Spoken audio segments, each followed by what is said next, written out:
मुंबई में रात 10 बजे तक दुकानें खोलने की इजाज़त तो मिल गई है, लेकिन लोग आएंगे कैसे, इस सवाल का कोई जवाब नहीं है।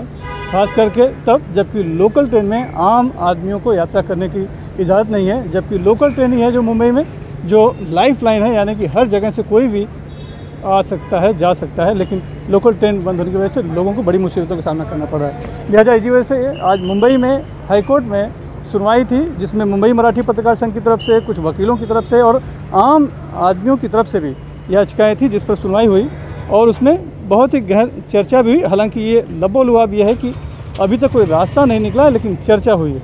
हमारे साथ हैं वरिष्ठ वकील जिन्होंने कि मुंबई मराठी पत्रकार संघ की तरफ से पैरवी की, नीलेश पावस्कर जी। सर, ये बताइए कि हुआ क्या आखिर? दरअसल बात ऐसी हो गई, आपको मुझे बताने में बड़ा अचरज भी हो रहा है और थोड़ा अजीब सा लग रहा है कि जब मैंने ऑनरेबल डिवीज़न बेंच को ये बताया कि हम पत्रकार संघ की तरफ से एप्लीकेशन की है, याचिका की है और हमको जर्नलिस्ट को परमिशन चाहिए, तो ही वॉज शॉक। उनको इतना अचरज हुआ, वो बोले क्या पत्रकारों को परमिशन नहीं है?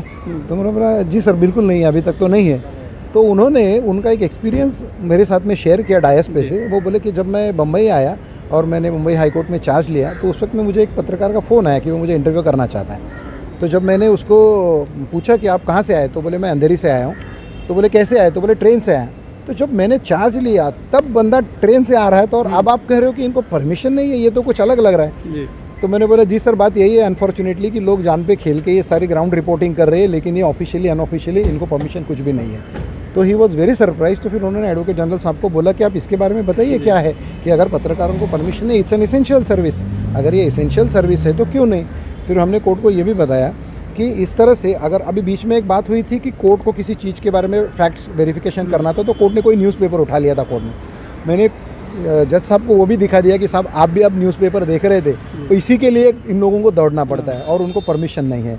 तो कोर्ट ने एडवोकेट जनरल साहब को बोला कि नहीं, you have to consider this, और इसका आप कंसिडर करके हमको नेक्स्ट थर्सडे तक बताइए कि आपने क्या निर्णय लिया है। अदालत ने ये भी कहा कि डेमोक्रेसी के सेंट्रल पिलर है वो मैं बता, हाँ बिल्कुल बिल्कुल। उस वक्त में जब मैंने कोर्ट को ये बताया कि सर दिल्ली हाई कोर्ट ने उनके अपने एक जजमेंट में कहा है कि जो पत्रकार है ये पब्लिक ड्यूटी करते हैं, तो इनके लिए अगर पब्लिक ड्यूटी करने वालों को भी क्या परमिशन नहीं मिलेगी और फ्रंट लाइन वर्कर का दर्जा नहीं मिलेगा, ताकि किसी की अगर जान को कुछ कम ज़्यादा होता है तो कम से कम उसके परिवार को तो कुछ मुआवजा मिल जाएगा। तब जस्टिस कुलकर्णी साहब ने सामने से बोल दिया कि बिल्कुल मीडिया जो है ये डेमोक्रेसी का सेंट्रल पिलर है और उसके लिए कंसिडर करना चाहिए।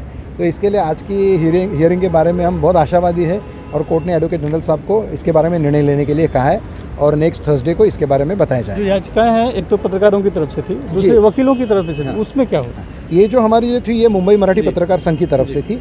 इसके अलावा हमारी जो वकीलों की एसोसिएशन है उसकी तरफ से भी याचिकाएं हुई थी। हालांकि उस याचिकाओं की तीसरी चौथी डेट थी, तो उनके कुछ बीच में डिस्कशंस भी हो चुके थे। तो इस दौरान में एडवोकेट जनरल साहब ने ये बता दिया कि लॉयर्स को और उनके रजिस्टर क्लार्क को परमिशन दिया जाएगा उनके आई कार्ड और इसके बेसिस पे। लेकिन एसोसिएशन ने ये भी मांग की थी कि उनके प्यून को और उनके स्टेनो को भी परमिशन दिया जाए। तो फिर एडवोकेट जनरल साहब ने कहा कि हम 2-3 दिन में उसके बारे में ड्राफ्ट फाइनलाइज कर रहे हैं, तो उसके बारे में भी हम लोग फिर उनकी परमिशन की सोच के उनको कर देंगे। यानी वकीलों का लगभग तय हो चुका है, क्योंकि उनकी ऑलरेडी अरेंजमेंट हो चुकी थी। और जहाँ तक एक प्राइवेट पिटीशन थी कि जो लोगों ने आम आदमियों की, आम आदमी जो बार बार सवाल उठ रहा है या मांग उठ रही है कि जिनका टीके का 2 डोज हो गया, उनको इजाज़त मिलनी चाहिए, उस पर क्या होगा? हाँ, तो उसके बारे में एडवोकेट जनरल साहब ने थोड़ा ऑब्जेक्शन लिया कि ये डिफ़िकल्ट होगा आइडेंटिफाई करना कि किसने 2 टीके लिए, कैसे लिए, उसका कोई ये नहीं है। तो इसके लिए फिर कोर्ट ने बोला कि आप एक काम कीजिए, आप कोई मैकेनिज़्म बनता है तो देखिए, कोई सर्टिफिकेट या कोई कार्ड ऐसे दे सकते हैं हम लोग कि जिसकी वजह से आइडेंटिफाई किया जाए कि जिन लोगों ने 2 टीके लिए हैं वैक्सीन के, उनको अलाउड किया जाए।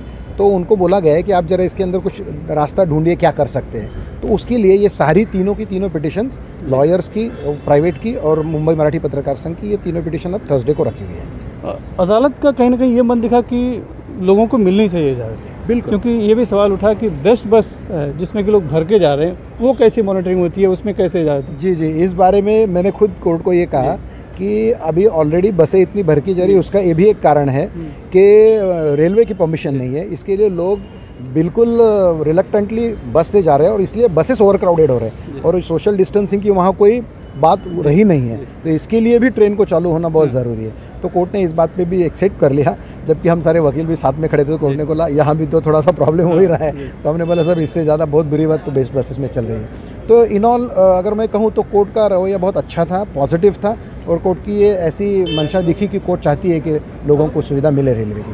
धन्यवाद।